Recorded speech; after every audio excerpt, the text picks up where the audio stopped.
Hey, do you see? Jesus is here only with 3 disciples.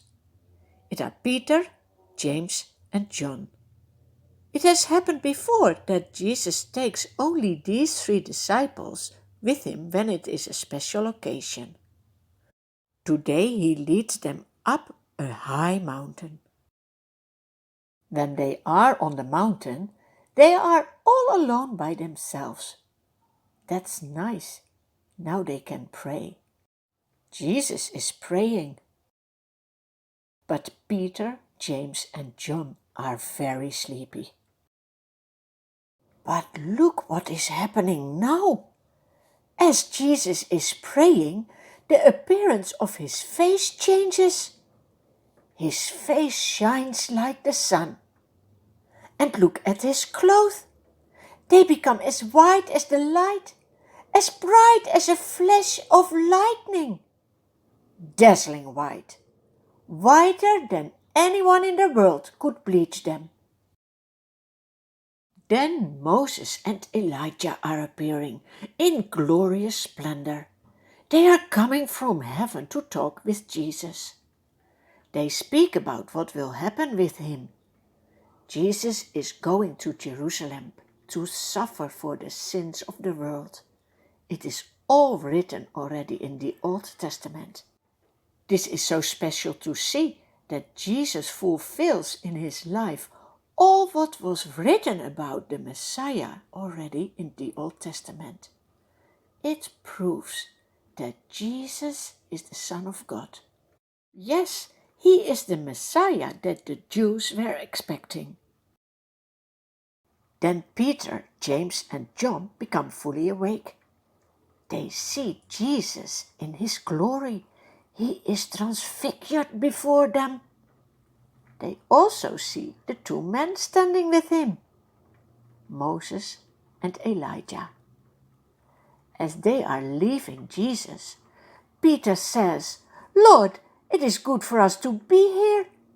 If you wish, let us put up 3 shelters, one for you, one for Moses, and one for Elijah." Peter doesn't know what he is saying. While Peter is still speaking, a bright cloud appears and covers them. They are afraid as they enter the cloud. A voice from the cloud says, "This is my son, whom I love. With him I am well pleased. Listen to him." They hear the voice of God the Father. He tells them that Jesus is his son. When the disciples hear this, they fall face down to the ground, terrified. But Jesus comes and touches them. "Get up," he says. "Don't be afraid." When the disciples look up, they no longer see anyone with them except Jesus.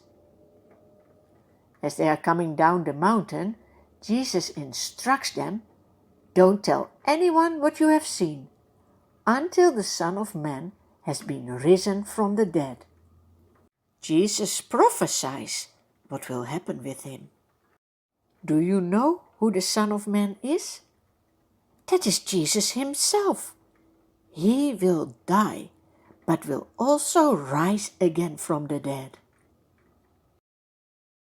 Peter, James, and John keep the matter to themselves. They don't tell anyone at that time what they have seen. They discuss together what it means, rising from the dead.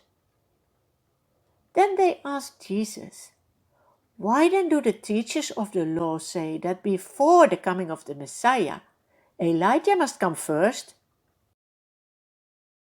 Jesus replies, "To be sure, Elijah comes and will restore all things. But I tell you, Elijah has already come. But the people didn't recognize him. But they have done to him everything they wished, just as it was written about him." Then the disciples understand that Jesus is talking to them about John the Baptist. Then Jesus continues, in the same way the Son of Man is going to suffer in the hands of the people. Yes, Jesus knows what will happen with him. Why does he want to suffer? Jesus knows he needs to do so. Only in this way he can take away the punishment for the sins of the world. He is the Savior for sinners. Is he your Savior already?